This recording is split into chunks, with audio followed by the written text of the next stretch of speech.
The 12th of July, 1944. Dawn outside the village of Saint-Jean-de-Daille, Normandy. The air is thick with cordite, wet earth, and the sweet rot stink of dead cattle. A column of exhausted Lancers from the 352nd Infantry Division stumbles forward through the smoke. They haven't eaten hot food in 4 days. Their boots are wrapped in rags. Their stomachs growl louder than the distant artillery. Lieutenant Heinrich Muller, 27 years old, 3 wound stripes already, raises a cracked hand. The point squad freezes. Something's wrong. Oh, right. A strange smell drifts across the hedgerow. Sweet, cold, almost like childhood. Vanilla. Real vanilla. Not the sawdust and saccharin substitute they've been licking off ration cards for 2 years. Muller crouches, peers through a gap in the foliage, and forgets to breathe. There, in a clearing no bigger than a parade ground, sits an American supply depot the size of a small town. Canvas tents, neat rows of crates, a generator humming like a contented cat. And in the middle of it all, a gleaming white freezer truck with a bright red Coca-Cola emblem painted on the side, door yawning open.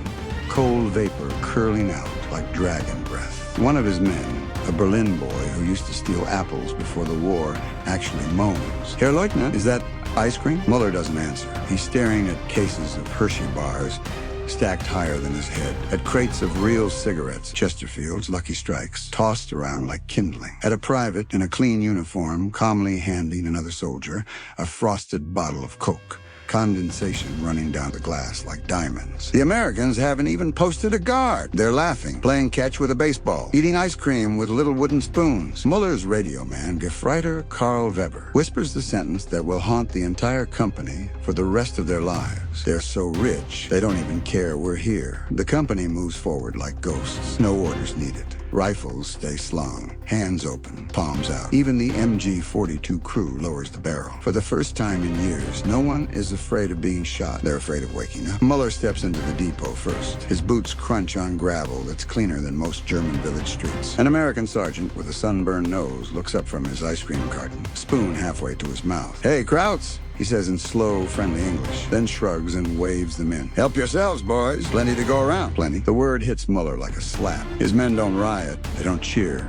They stand frozen, eyes too wide, as if sudden movement might make it all vanish. One by one, they drift toward the treasures. A private tears open a Hershey bar with shaking fingers and bites. His knees buckle.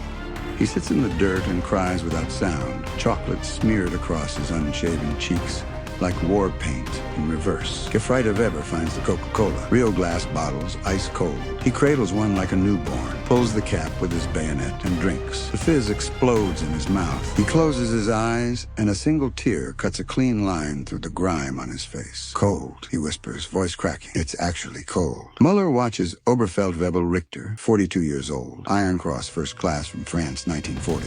Open a freezer chest. Inside, neat rows of paper cups, each stamped with a cartoon sailor winking and licking an ice cream cone. Richter lifts one out as though it's made of gold leaf.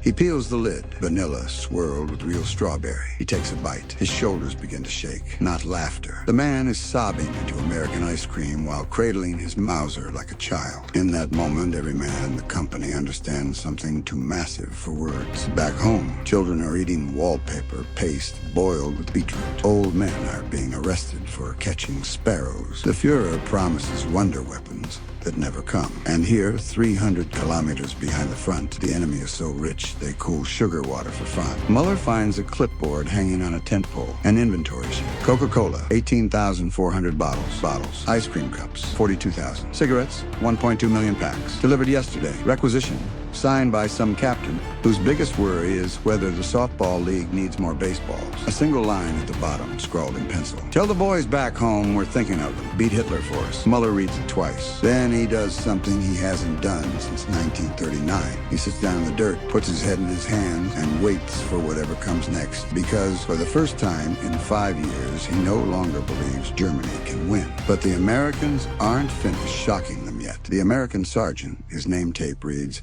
DeLuca, Brooklyn, New York, claps his hands like a camp counselor. All right, fellas, line up. We ain't got all day. Muller thinks it's a trick. Bayonets, firing squad, something. Instead, DeLuca and two privates start handing out ice cream cups, 2 per German. They even offer spoons. Richter refuses to take his. He stands rigid, tears still drying on his cheeks. DeLuca shrugs, peels both lids himself, and presses them into the Oberfeldwebel's filthy hands anyway. Eat, Pops. You look like you need it more than we do. A U.S. Army photographer appears. Big speed, graphic camera, grinning like it's Christmas. Say cheese, boys! Flashbulbs pop. Germans squinting in the sun, mouths full of vanilla, holding little paper cups like prisoners receiving communion. One of Muller's youngest, 18-year-old Hansi Becker from Saxony, actually starts laughing. Hysterical, high-pitched giggles that turn into coughs. He points at a wooden crate stenciled in perfect block letters. Property of the Coca-Cola Export Corporation, Atlanta, Georgia. Hansi reads it aloud in broken English, then translates for the others, voice rising. They shipped this across an ocean, under U-boats. For fun. For fun. Silence falls again, heavier than before. Muller watches DeLuca light a cigarette with a Zippo that flips open and shut like a movie star's prop. He notices the sergeant's wristwatch, gleaming chrome, still ticking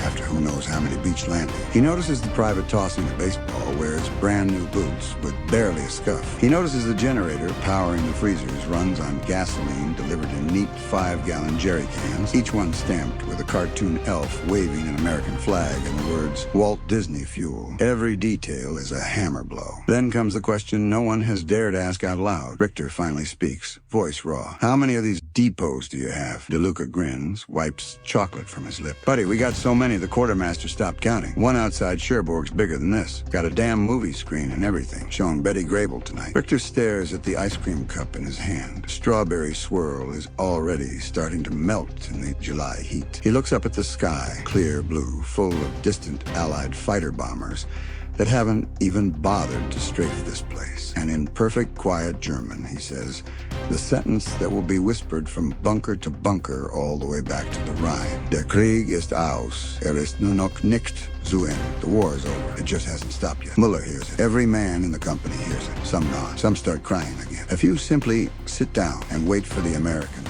to tell them what happens next. Because right there, between bites of vanilla ice cream under a Norman sun, the Wehrmacht doesn't surrender to soldiers. It surrenders to abundance. But one final image will burn itself into their souls forever. Something they'll tell their grandchildren decades later when no one back home believes the story.